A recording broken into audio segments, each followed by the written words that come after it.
Hello. हमने already discuss कर लिया है कि सेल किसने डिस्कवर किया, कैसे किया। तो अब हम एक और बार रिवाइज करने के बाद आगे का पढ़ते हैं।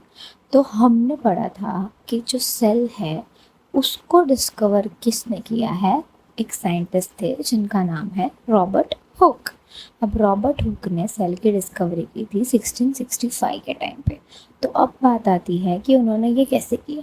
तो उन्होंने क्या किया था, एक ट्री का जो बार्क है उसमें से कॉर्क टिश्यू को स्लाइस किया और उन्होंने अपने सेल्फ मेड माइक्रोस्कोप के अंदर देखा तो उन्हें कुछ ऐसे पैटर्न्स दिखे।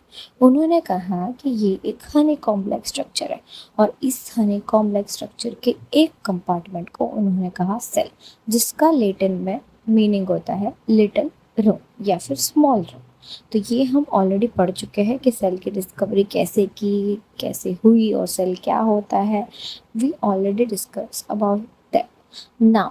अब इसके आगे क्या हुआ सेल बायोलॉजी में, तो इसके आगे almost after 10 years, okay, almost after 10 years, not exactly after 10 years but almost after 10 year, एक साइंटिस्ट आए जिनका नाम था एंटोनी वॉन लीवनहोक।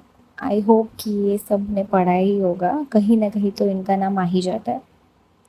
तो ये साइंटिस्ट आए थे हमारे 1674 में। अब इन्होंने क्या किया, इन्होंने फर्स्ट टाइम डिस्कवरी की एक लिविंग सेल की। अब आप बोलोगे मैम सेल तो डिस्कवर रॉबर्ट हुक ने किया था। तो बेटा जो सेल डिस्कवर रॉबर्ट हुक ने किया था वो था डेड सेल। अब ये जो लिविंग सेल इन्होंने डिस्कवर किया था वो किया था पॉन्ड में।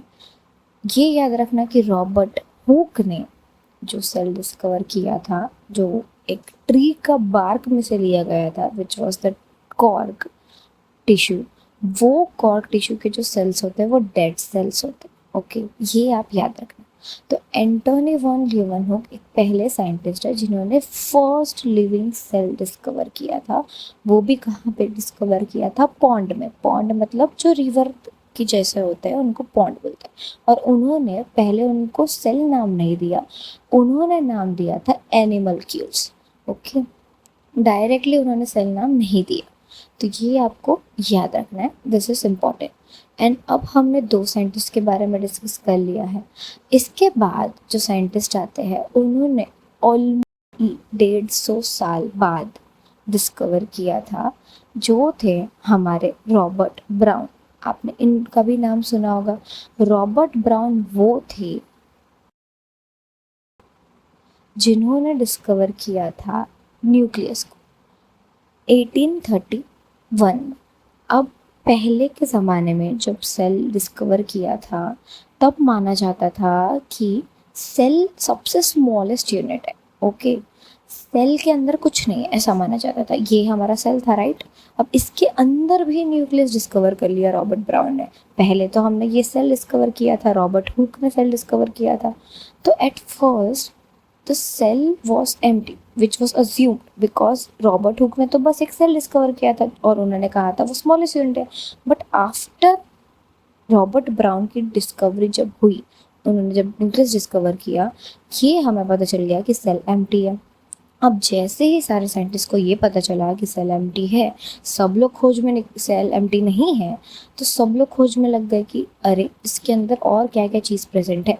उसी टाइम पे एक साइंटिस्ट आया, परकिंजी।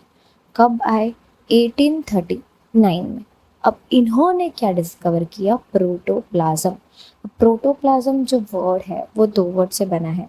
First is the protos and second is the plasma. Okay, तो ये दो वर्ड का कॉम्बिनेशन है।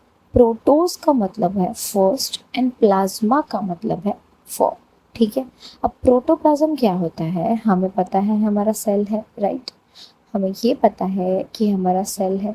अब उसके अंदर न्यूक्लियस है, वो रॉबर्ट ब्राउन। हमें ये पता है कि सेल है, उसके अंदर होता है हमारा न्यूक्लियस। तो प्रोटोप्लाज्म क्या है, a cell without a cell wall. जो सबसे बाहर वाली लेयर होती है सेल की, उसको कहा जाता है सेल। ओके, और उसके अंदर बहुत सारे ऑर्गेनल होते हैं जो हम आगे जाके पढ़ेंगे। अंदर होता है न्यूक्लियस। तो प्रोटोप्लाज्म ऐसी सेल जिसमें सेल वॉल ना हो, उस सेल को बोला जाएगा प्रोटोप्लाज्म। तो a cell without a cell wall is known as protoplasm. तो पर्किंजी ने यही डिस्कवर किया था कि प्रोटोप्लाज्म क्या होता है। तो दैट्स इट। सारे साइंटिस्ट ने कब क्या डिस्कवर किया था ये हम पढ़ चुके हैं। पर्किंजी, फिर रॉबर्ट ब्राउन जिन्होंने न्यूक्लियस डिस्कवर किया था, एंटोनी वन लीeuwenhoek जिन्होंने फर्स्ट लिविंग सेल डिस्कवर किया था in the pond, and that's it for the video.